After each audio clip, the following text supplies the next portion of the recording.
Hello दोस्तों, मैं अजीत आपके अपने यूट्यूब चैनल रोज़गार विथ ITI में आपका स्वागत करता हूं। तो फ्रेंड्स, हम लोग फिटर थ्योरी की जो क्लासेस स्टार्ट किए हैं उसमें आज हमारा यूनिट 4 का कॉमन हैंड टूल में आज हमारा टॉपिक है हेक्सा फ्रेम और हेक्सा ब्लेड। ये जो हमारी क्लासेस स्टार्ट की गई हैं जो एग्ज़ाम की दृष्टि से काफ़ी इम्पॉर्टेंट हैं और हम टॉपिक वाइज जो ला रहे हैं आपको क्लासेस, इसके एक एक पॉइंट एग्ज़ाम्स में पूछे गए हैं और काफ़ी इम्पॉर्टेंट पॉइंट हैं। या आप ITI के स्टूडेंट हों या फिर आप CITS एंट्रेंस एग्ज़ाम की तैयारी कर रहे हों या फिर आप ITI से रिलेटेड किसी भी कंपटीशन एग्ज़ाम की तैयारी कर रहे हों, तो उसके लिए ये जो वीडियोस हैं काफ़ी लाभदायक हैं। बस आप हमारे साथ मेहनत से जुड़े रहिए, ठीक है। तो आज बढ़ते हैं हम अपने अगले टॉपिक पे। आज हमारी टॉपिक है hexa frame. Hexa frame, hexa frame और हेक्सा ब्लेड दो टॉपिक हैं। आपको पता ही होगा कि जो हेक्सा फ्रेम और हेक्सा ब्लेड जो है, इन दोनों को एक साथ हम लोग यूज़ करेंगे। इन दोनों को अलग तो हम लोग यूज कर नहीं सकते हैं, इसको हम लोग कह सकते हैं हेक्सा फ्रेम विथ ब्लेड, ठीक है। ये हमारा हेक्सा फ्रेम विथ ब्लेड यानी ब्लेड के साथ हेक्सा फ्रेम है। तो एग्ज़ाम्स में क्या पूछा जाता है? एग्ज़ाम्स में पूछा जाता है, मान लीजिए हेक्सा फ्रेम का मटेरियल पूछेगा। क्या पूछेगा? इसका मटेरियल। मटेरियल क्या बताएंगे आप लोग? Mild steel. मटेरियल हमारा हो जाएगा माइल्ड स्टील। इसको ध्यान दीजिए, मटेरियल हमारा हो गया माइल्ड स्टील, जो कई बार पूछा गया है कि हेक्सा फ्रेम का मटेरियल बताइए। या फिर आपको हेक्सा फ्रेम का फिगर दे देगा, फिर उसके साथ साथ इसके किसी पार्ट्स का नाम पूछ देगा। जैसे ये हमारा हैंडल हो गया, जिसके सहायता से हम लोग क्या करते हैं, पकड़ के कोई कटिंग करना होता है, या हमें किसी पाइप की कटिंग करना हो या किसी मेटल की कटिंग करना हो, तो हम लोग हेक्सा फ्रेम का यूज करते हैं विथ ब्लेड के साथ, ठीक है। तो ये हमारा हैंडल है, ये हमारा फ्रेम हो गया, ये हमारा क्या है? फ्रेम हो गया। और यहाँ पे देखिए विंग नट लगा होता है, इसको हम लोग फ्लाई नट भी बोलते हैं, जिसको हाथ की सहायता से हम लोग क्या करते हैं? टाइट करते हैं, ठीक है। तो विंग नट का अन्य नाम क्या हुआ? फ्लाई नट। ये भी एक क्वेश्चन यहाँ पे बन रहा है, या यहाँ पे ये भी क्वेश्चन बन रहा है कि हेक्सा फ्रेम में किस नट का प्रयोग करते हैं, तो हम लोग किसका प्रयोग करते हैं? विंग नट का प्रयोग करते हैं, ठीक है। उसके बाद देखिए यहाँ पे हमारा एक रिटेनिंग पिन होती है, जिसमें हम लोग जो हमारा जो हेक्सा ब्लेड होता है उसमें जो होल होता है, हेक्सा ब्लेड में जो होल होता है उसको फंसाने के लिए यहाँ पे एक रिटेनिंग पिन लगी होती है। आप लोग वर्कशॉप में हेक्सा फ्रेम यूज करते होंगे तो आप लोग देखे होंगे, यहाँ पे रिटेनिंग पिन लगी होती है। और जो ये इसके साथ साथ ब्लेड भी आप लोगों को दिखाया गया है। ब्लेड में दो तरफ होल होते हैं, ठीक है। और इसी में हम लोग जो हेक्सा फ्रेम में जो रिटेनिंग पिन यहाँ पे इसी क्या कर देते हैं? फंसा देते हैं हम लोग, ठीक है। तो यहाँ पे एक इम्पॉर्टेंट क्वेश्चन बनता है, जो हमारा यहाँ पे जो आपको हेक्सा ब्लेड दिख रहा है, इसमें पूछता है कि इस हेक्सा ब्लेड की साइज़ कैसे लेते हैं। यह कई बार पूछा गया क्वेश्चन है, और इसको आप लोग ध्यान दीजिए कि हेक्सा ब्लेड की साइज़ कैसे लेते हैं। तो जो इसके दोनों होल होते हैं, देखिए यहाँ पे एक होल यहाँ पे है, एक होल यहाँ पे, जो हेक्सा ब्लेड की दोनों होल के केंद्रों के बीच की दूरी, ये हमारा होल है। कोई भी गोल वृत्त होगा तो उसका भी एक होल होगा ना, उसका सेंटर होगा ना। इसी प्रकार यह दोनों जो होल हैं उसके सेंटर से जो इसके बीच की जो लेंथ हो गई पूरी, यहाँ से यहाँ तक देखिए, ये हमारा हेक्सा ब्लेड की क्या हो गई? लंबाई हो गई। इसको आप लोग ध्यान दीजिए, कई बार पूछा गया है ये। आगे एक क्वेश्चन बनता है कि जो हम हेक्सा ब्लेड अगर यूज करते हैं तो जो उनके दांते होते हैं किस साइड झुके होते हैं, उनका झुकाव किस साइड होना चाहिए। कभी कभी जो स्टूडेंट होते हैं गलती कर देते हैं, हेक्सा ब्लेड को जब हम हेक्सा फ्रेम में यूज करते हैं, लगाते हैं, तो उनके दांतों की जो झुकाव कभी कभी हैंडल की तरफ कर देते हैं, जिससे हमें कटिंग में परेशानी आती है। तो जो इसका झुकाव हमेशा किधर होना चाहिए? इधर विंग नट की ओर होना चाहिए। यानी जो हमारा दांतें कटे हैं इनका झुकाव किधर होना चाहिए? विंग नट की ओर होना चाहिए, ठीक है। यहाँ से भी एक क्वेश्चन बन रहा है, इसको भी ध्यान दीजिए, ठीक है। एक क्वेश्चन और हमारा बनता है, कहा जाता है कि अगर हम में कोई पुराना कट लगा रहे हैं, अगर हमारा हेक्सा ब्लेड टूट जाता है, कोई कट कर रहे हैं कटिंग, अगर हेक्सा ब्लेड टूट जाता है तो उसमें हमें नया हेक्सा ब्लेड नहीं प्रयोग करना चाहिए, ठीक है। यानी पुराने कट में नया हेक्सा ब्लेड नहीं प्रयोग करना चाहिए, ठीक है। हमें पुराना ही हेक्सा ब्लेड, दूसरा हेक्सा ब्लेड प्रयोग करना चाहिए। ये भी एक क्वेश्चन बन रहा है, इसको भी आप लोग ध्यान दीजिए, ठीक है। और ये क्वेश्चन हमारा ये बनता है, जब हम हेक्सा ब्लेड को कटिंग करते हैं तो हमारा कटिंग स्ट्रोक कितना होता है। जब हम हेक्सा ब्लेड से कटिंग करते हैं तो हमारा कटिंग स्ट्रोक होता है, यानी एक बार में हम कितने, देखिए एक हमारा क्वेश्चन यहाँ से ये भी बनता है कि जब हम हेक्सा ब्लेड से क्या करते हैं, कटिंग करते हैं, तो कटिंग स्ट्रोक पूछ देता है एग्जाम में कि कटिंग स्ट्रोक कितना होना चाहिए। तो 40 से 50 प्रति मिनट कितना होना चाहिए, 40 से 50 प्रति मिनट। यानी हमें 1 मिनट में 40 से 50 बार क्या करना है, कटिंग करना है। यानी स्ट्रोक हमारा कितना होना चाहिए, 40 से 50। इसको आप लोग ध्यान दीजिए, ठीक है। ये भी पूछा गया क्वेश्चन है। यहाँ से हमने कई क्वेश्चन आप लोगों को नोट करवाए हैं, और जो जो क्वेश्चन हमने नोट करवाया वो काफ़ी इंपॉर्टेंट क्वेश्चन था, ठीक है। तो हमारा ये भी हो गया, 40 से 50 प्रति मिनट होना चाहिए। इसका जो झुकाव होना चाहिए विंग नट की ओर होना चाहिए। उसके बाद इसके जो हेक्सा ब्लेड की जो साइज लेते हैं, दोनों जो पिन होल होते हैं, इनको पिन होल बोलते हैं हम लोग, इनके केंद्रों के बीच की दूरी होती है, ठीक है। इसमें हम लोग हेक्सा फ्रेम में फ्लाइंग नट और विंग नट जो कहते हैं उसको यूज करते हैं। इस प्रकार हमने क्या पढ़ा, हेक्सा फ्रेम के बारे में जितना क्वेश्चन बनता है एग्जाम्स में हमने बता दिए। अब हम आते हैं कहाँ पे, हेक्सा फ्रेम के प्रकार भी कुछ होते हैं। हेक्सा फ्रेम के प्रकार जो आप लोग दिख रहे हैं, तो हेक्सा फ्रेम हमारा जो होता है वो 3 प्रकार का पाया जाता है। 3 प्रकार का मतलब, पहला होता है सॉलिड हेक्सा फ्रेम, दूसरा होता है एडजस्टेबल होता है, और तीसरा क्या होता है, डीप कटिंग हेक्सा फ्रेम होता है। तो हम बता दें आप लोगों को, सॉलिड का मतलब समझ रहे हैं, यहाँ से एक पॉइंट लिखिए। सॉलिड मतलब इसमें एक ही साइज के ब्लेड का हम प्रयोग कर सकते हैं। यानी जो हमारा हेक्सा फ्रेम, यहाँ पे तो आपको एडजस्टेबल वाला दिख रहा है, यानी उसमें एडजस्ट नहीं कर सकते हैं। यानी हेक्सा फ्रेम के लंबाई को घटा बढ़ा नहीं सकते, ठीक है। उसी को हम लोग क्या कहेंगे, सॉलिड हेक्सा फ्रेम। अगर हमारा हेक्सा ब्लेड 250 mm वाला है, अगर हमारा हेक्सा ब्लेड 250 mm वाला है, तो हम जो हमारा हेक्सा फ्रेम 250, अगर तो दोस्तों अगर हमारा हेक्सा फ्रेम में अगर 250 mm का ब्लेड लगा रहे हैं हम, तो हम केवल एक ही साइज का ब्लेड लगा सकते हैं, 250 mm का ही ब्लेड लगा सकते हैं, ठीक है। ये नहीं, हम सॉलिड वाले में ये नहीं कर सकते हैं कि हम 250 और 200 300 वाला लगा सकते हैं, ऐसा नहीं कर सकते, क्योंकि इसमें एक ही साइज के ब्लेड लगा सकते हैं, बस इतना ध्यान दीजिए। अगला हमारा है एडजस्टेबल। इसमें विभिन्न साइजों के ब्लेड का हम लोग प्रयोग करते हैं।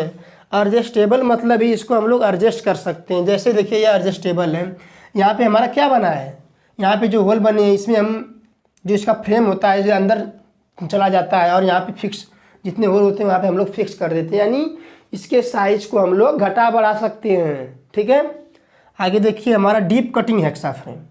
तो डीप कटिंग हेक्सा फ्रेम मतलब, डीप मतलब होता है गहराई कटिंग, यानी हम गहराई में जब कटिंग करना हो, जैसे मान लीजिए हमारा मेटल है, ये हमारा क्या है, मेटल है, ठीक है। अगर हमने सॉलिड वाला अगर यूज़ किया या एडजस्टेबल यूज़ किया, अगर इस प्रकार हमने हेक्सा फ्रेम अगर यूज़ किया, तब हमारा कटिंग करते करते अगर आएगा तो यहीं पर हमारा जो हेक्सा फ्रेम का जो फ्रेम है यहीं पर मेटल पे क्या करने लगेगा, लड़ने लगेगा, यानी रुकावट पैदा करेगा। यानी इसके नीचे हम और कटिंग नहीं कर पाएंगे, यहीं पर कटिंग करके हम इसके नीचे कटिंग नहीं कर पाएंगे। तो इसलिए क्या किया गया कि डीप कटिंग हेक्सा फ्रेम लाया गया, यानी इसकी फ्रेम के लंबाई को क्या कर दिया गया, बढ़ा दिया गया। इतना मान लीजिए जो भी साइज होगा, अब इतना बढ़ा दिया गया। अब जो हमारा मेटल था अब हम काटेंगे, यानी पूरी कटिंग हम इसकी हम क्या कर सकते हैं, कर सकते हैं। इसीलिए इसे बोलते हैं डीप कटिंग। यानी अगर क्वेश्चन आएगा कि अधिक गहराई में कटिंग करने के लिए किस हेक्सा फ्रेम का यूज करेंगे हम लोग, तो क्या ऑप्शन ट्रिक करेंगे, डीप कटिंग हेक्सा फ्रेम, ठीक है। डीप कटिंग हेक्सा फ्रेम, यानी हेक्सा फ्रेम के टाइप भी हमने देख लिया। सीएल वाइज आप लोगों को जितना हमने टॉपिक लिखा है यहाँ पे उसको हम लोग स्टेप बाय स्टेप एक्सप्लेन करेंगे। हमने यह मटेरियल आपके सामने इसलिए लिख दिया है कि आप लोगों को कम समय भी लगे और ज़्यादा से ज़्यादा मैटर आप लोगों को हम बता सकें, ठीक है। इसका आप लोग स्क्रीनशॉट भी ले सकते हैं ताकि आप लोग बाद में इसको नोट भी कर सकते हैं अगर वीडियो के समय नहीं नोट कर पा रहे हैं तो, ठीक है। आगे हम देखिए हेक्साब्लेड के बारे में हमने जो कुछ बताया उसके बारे में। ये जो मटेरियल लिखे हैं यहाँ पे यह काफ़ी इम्पॉर्टेंट है और हर एग्जाम्स में इससे क्वेश्चन बनते हैं, हर एग्जाम्स में क्वेश्चन बनते हैं। पहला हमारा क्या है, मटेरियल। हेक्साब्लेड किस मटेरियल का बना होता है, ठीक है। मटेरियल में हमारा आता है यह देखिए HCS हाई कार्बन स्टील या हाई स्पीड स्टील। अब देखिए हाई कार्बन स्टील का यूज कहाँ करेंगे और हाई स्पीड स्टील का यूज कहाँ करेंगे। तो जो हाई कार्बन स्टील का यूज हम वहाँ करते हैं जहाँ पे हमें धीमी गति से कटाई करनी हो, ठीक है। यानी जब हम वर्कशॉप में मेटल काटते हैं तो जो हमारा ब्लेड बना होता है वो हाई कार्बन स्टील का ही बना होता है, ठीक है। यानी हमें धीमी गति से कटाई करना हो तो हम हाई कार्बन स्टील ब्लेड का यूज करेंगे। अगर हमें तेज़ी से कटाई करना हो यानी जो पावर सा आते हैं उसमें कौन से ब्लेड यूज किए जाते हैं, हाई स्पीड स्टील, ठीक है। यानी तेज़ गति से कटाई करने वाले टूल, जितने भी टूल होते हैं, ये ब्लेड की ही नई बात है, जितने भी टूल होते हैं अगर तेज़ गति से कटाई करने वाले हाई स्पीड स्टील के बनाए जाएंगे और धीमी गति से कटाई करने वाले हाई कार्बन स्टील के बनाए जाएंगे। यह पॉइंट आप लोग नोट कर लीजिएगा। यह जितने भी टॉपिक हम टूल्स पढ़ाएंगे उसमें यह यूज होगा। और हाई कार्बन स्टील को हम लोग हार्ड और टेम्पर भी कर देते हैं, उसको हम बताएंगे। हम टेम्परिंग के आधार पर दो धातुओं के प्रकार हैं, ठीक है, ब्लेड के, उसको हम बताएंगे। यानी मटेरियल आपने जान लिया। अब हम आते हैं लंबाई, यानी हेक्साब्लेड किन साइज़ों में पाया जाता है। तो आप लोगों को ऑप्शन में दे देगा 200 से 300, 100 से 300 या 150 से 300। तो जो मतलब ऑप्शन में दे देगा तो आप लोग रेंज में क्या मानेंगे, 200 से 300, यानी 200 रेंज से 300 रेंज के mm में हमारा क्या पाया जाता है, हेक्साब्लेड पाया जाता है, ठीक है। 200 का भी पाया जाता है, 250 का भी और 300 का भी। इस प्रकार हमारा हेक्साब्लेड पाया जाता है। और पूछ देता है हमारा हेक्साब्लेड की चौड़ाई कितनी होती है। चौड़ाई देखिए, ये तो हमारी लंबाई हो गई, 200, 250, 300 हमारी क्या हो गई, इतने दूर लंबाई हो गई। चौड़ाई हमारी ये हो गई, यानी ये कितना चौड़ा पाया जाता है। तो चौड़ा कितना पाया जाता है, 12 से 16 mm। यानी हेक्साब्लेड की चौड़ाई कितनी होती है, 12 से 16 mm होती है। अब मोटाई भी पूछेगा। अब हेक्साब्लेड की लंबाई भी होगी, चौड़ाई भी होगी, तो मोटाई भी तो होगी। मोटाई कितनी है, 0.6 से 0.8 mm। ऑप्शन में आप लोगों को इसी के बीच अगर ऑप्शन वेरी करेगा तो आप लोग इसको क्या कर सकते हैं, ट्रिक कर देंगे, ठीक है। 0.6 से 0.8 mm। आगे हमारा हार्डनेस पूछता है कि इसकी हार्डनेस, हेक्साब्लेड की हार्डनेस कितना होती है। इसके पहले हम लोग बताए थे आप लोगों को फाइल की जो हार्डनेस होती है 60 से 64 होती है। फिर हमने हैमर का भी बताया था 49 से 56 होती है। इसी प्रकार इसकी जो हार्डनेस होती है 59 से 62 HRC होती है, ठीक है। तो यह हार्डनेस अभी आप लोग नोट कर लीजिएगा।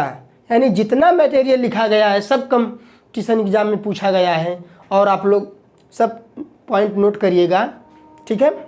साइज़ तो हमने बता ही दिया है। दोनों जो पिन होल होते हैं उनके केंद्रों के बीच की दूरी हेक्साब्लेड की क्या होती है, साइज होती है। इसको भी हमने बता दिया है। यानी हमने हेक्साब्लेड का जितने इंपॉर्टेंट मटेरियल थे उसको भी पढ़ लिए। अब हेक्साब्लेड को उनको कुछ भागों में डिवाइड किया गया है, उनके पिच के आधार पे, दांतों की सेटिंग के आधार पे और दांतों पर दिए गए टेम्पर के आधार पे। देखिए पिच के प्रकार, पिच के प्रकार में हमारा है course pitch, medium pitch, fine और वेरी फाइन, ठीक है। तो कोर्स यानी जो इनके जो पिच होगा 1.8 होगा। यानी जो ये हमारे देखिए जो ये हमारे दांते हैं, जो ब्लेड के दांते हैं, तो एक दांते से दूसरे दांतों की जो बीच की दूरी होगी वो हमारी 1.8 mm होगी।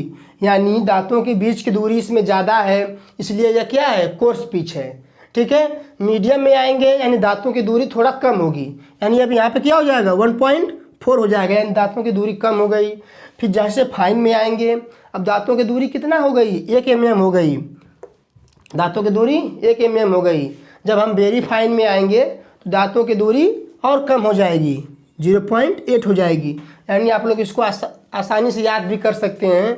अगर कोर्स है दांतों की दूरी ज़्यादा है, मीडियम में थोड़ा कम हुई, फाइन और कम हुई, और वेरी फाइन में 0.8 एकदम कम हो गई। ठीक है, इस प्रकार आप लोग इसके घटते क्रम में याद कर सकते हैं आप लोग, जो एमएम में जो दिया गया दांतों की दूरी दिया गया है। तो इसमें इम्पॉर्टेंट क्या है हम आप लोगों को बता दें कि देखेंगे आप लोग, तो यह कई बुकों में अलग अलग दिया गया होगा आप लोगों को। तो जो नीमी का ही सही माना जाता है, और उसी के आधार पे हमने जो लिखा है आप लोगों को पिच और इसके उपयोग हमने नीमी के आधार पे लिखा है यहाँ पे, क्योंकि जो एग्जाम्स में नीमी के ही पैटर्न को क्या माना जाता है, सही माना जाता है। ठीक है, तो आप लोगों को एग्जाम्स में क्वेश्चन कैसे पूछेगा, तो कोर्स पिच में पूछेगा। कोर्स जो पिच होती है उसमें पिच कितनी होती है, 4 ऑप्शन दे देगा आप लोगों को, इसमें से आप लोगों को एक ऑप्शन ट्रिक करना होगा। इस प्रकार मीडियम पिच का पूछ देगा, उसको आप लोग ट्रिक करना होगा कि इसमें से जो आप लोग अगर याद किए रहेंगे तभी तो ट्रिक करेंगे। और क्या पूछता है, दांतों की संख्या पूछता है प्रति इंच। अभी तक तो हमने जो 2 दांतों के बीच की दूरी जो पिच थी, अब दांतों की संख्या भी पूछता है, यानी 1 इंच में कितने दांतें आएंगे। अगर ये हमारे दांते इतने हैं, ये हमारा यहाँ से 1 इंच आ रहा है, तो हमारा अगर कोर्स पिच होगा तो हमारे कितने दांतें आएंगे, 14 दांतें आएंगे। कितने, 14 दांतें। अब आप लोग ध्यान दीजिए, जो पिच था कोर्स में पिच ज़्यादा था, दांतों की संख्या कम हो जा रही है। क्यों, जब दांतों के बीच की दूरी बढ़ रही है तो कम ही दांतें ना आएंगे। 1 इंच में, इंच जो दूरी तो समान है, 1 इंच में जो पिच हमारी आ रही है, क्या दांतों के बीच की दूरी ज़्यादा आ रही है तो दांतें क्या आएंगे, कम आएंगे। और अगर दांतों के बीच की दूरी कम हो गई एकदम, तो दांतें कितना आ गए, ज़्यादा आ गए।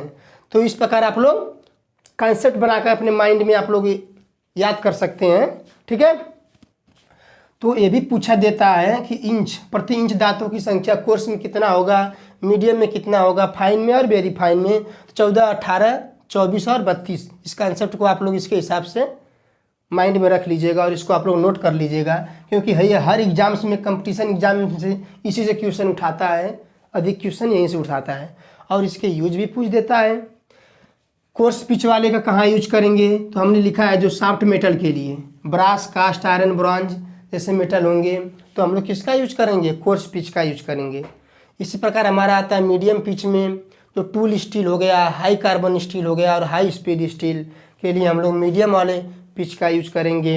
या फिर फाइन पिच के लिए हम लोग कापर, ब्रास, ट्यूबिंग और आयरन पाइप, इसके लिए हम लोग क्या करेंगे, यहाँ पे आप लोग आयरन पाइप समझ रहे होंगे। यहाँ पे हमारा है वेरी फाइन, यानी अब जो पिच हो गई वो बहुत कम हो गई। ठीक है, दांतों की संख्या 32 है। यहाँ पे दिया गया कंड्यूट पाइप। कंड्यूट पाइप मतलब जिस पाइप की जो मोटाई होती है वह कम होती है, उसे हम लोग कंड्यूट पाइप कहते हैं। ठीक है, या सीट मेटल में, या फिर ट्यूब, यहाँ पे कभी कहीं दे देगा आप लोगों को पतले ट्यूब के लिए, या कई बार पूछा गया पतले ट्यूब के लिए हमारा पिच कितना होता है। यहाँ से कई प्रकार से क्वेश्चन उठा सकता है। जो यह सारणी हमने लिखा है इसमें से कहीं से भी क्वेश्चन उठा सकता है। पतले ट्यूब के लिए हमारी पिच क्या होगी, तो 0.8, या फिर पूछ देगा कापर के लिए पिच क्या होगी, या फिर पतले ट्यूब के लिए दांतों की संख्या प्रति इंच में कितनी होगी। यानी आप लोगों को कहीं से भी क्वेश्चन इस सारणी से उठा सकते हैं। यानी सारणी को आप लोग एक माइंड में कॉन्सेप्ट बना के अपने याद कर लीजिएगा। ठीक है, जो काफ़ी इंपॉर्टेंट है और हर एग्जाम्स में इससे क्वेश्चन बनते हैं। ठीक है, तो ये हमारी पिच के आधार पे था ब्लेड के प्रकार। अब हमारा अगला आता है दांतों की सेटिंग के आधार पे, यानी जो हम दांतों की सेटिंग, तो दांतों की सेटिंग कैसे करते हैं। देखिए, दांतों को सेटिंग करने की आवश्यकता हमें क्यों पड़ी।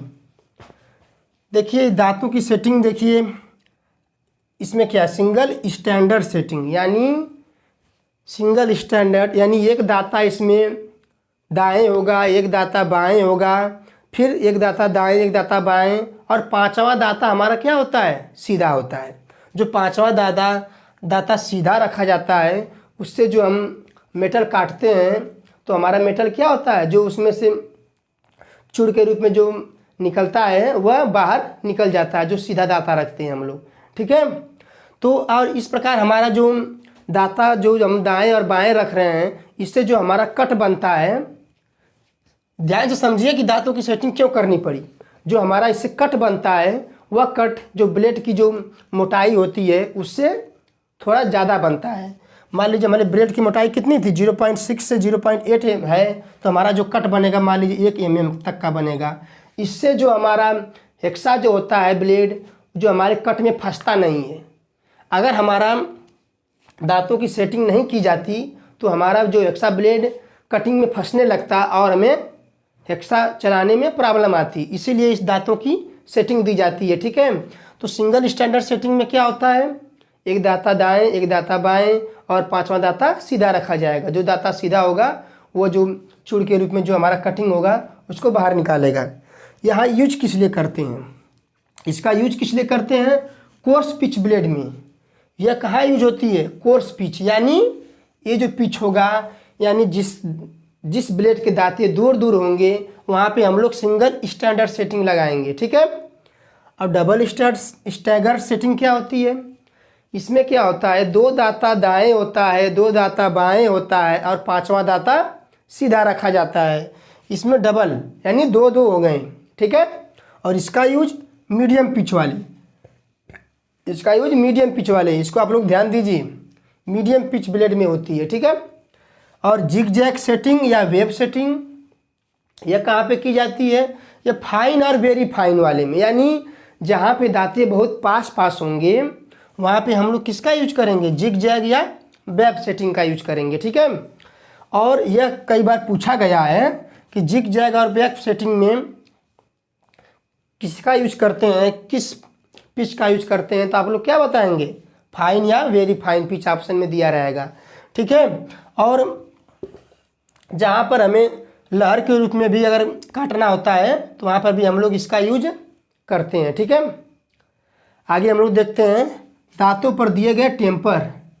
अब दांतों पर जो टेम्पर दिए जाते हैं, टेम्पर उसके आधार पर भी हम लोग दांतों को दो भागों में डिवाइड किया गया है, ब्लेड को दो भागों में डिवाइड किया गया है।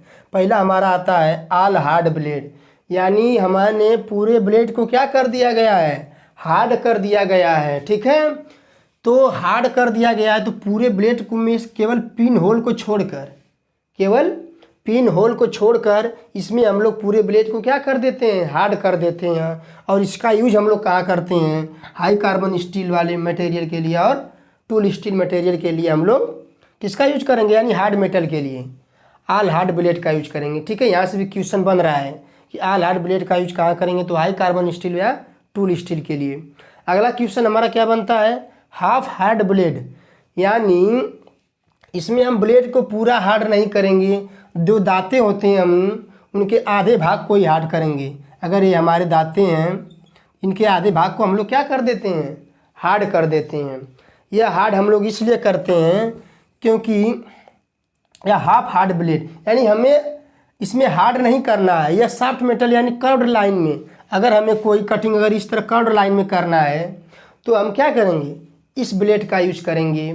इस ब्लेड का यूज इसलिए करेंगे, अगर हम हार्ड वाले ब्लेड का यूज करेंगे तो हमारा ब्लेड क्या हो जाएगा, टूट जाएगा, ठीक है। इसलिए हम लोग, यानी आपको क्वेश्चन बनता है यहाँ से कि हाफ हार्ड ब्लेड का यूज हम अगर कहाँ करेंगे, तो कर्व्ड लाइन में अगर कटिंग करना हो तो हम इसका यूज करेंगे।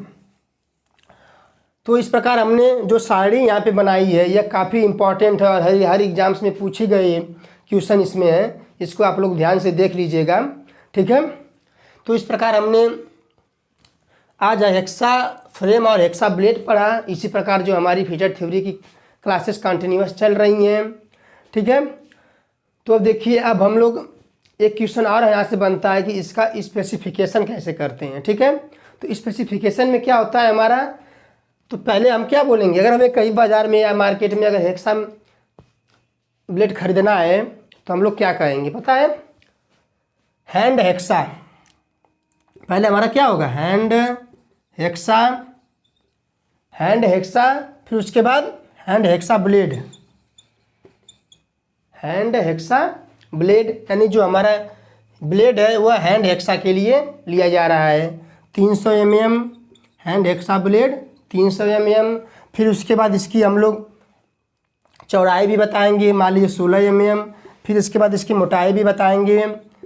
फिर इसके बाद मोटाई बताने के बाद इसके हम लोग पिच भी बताएंगे।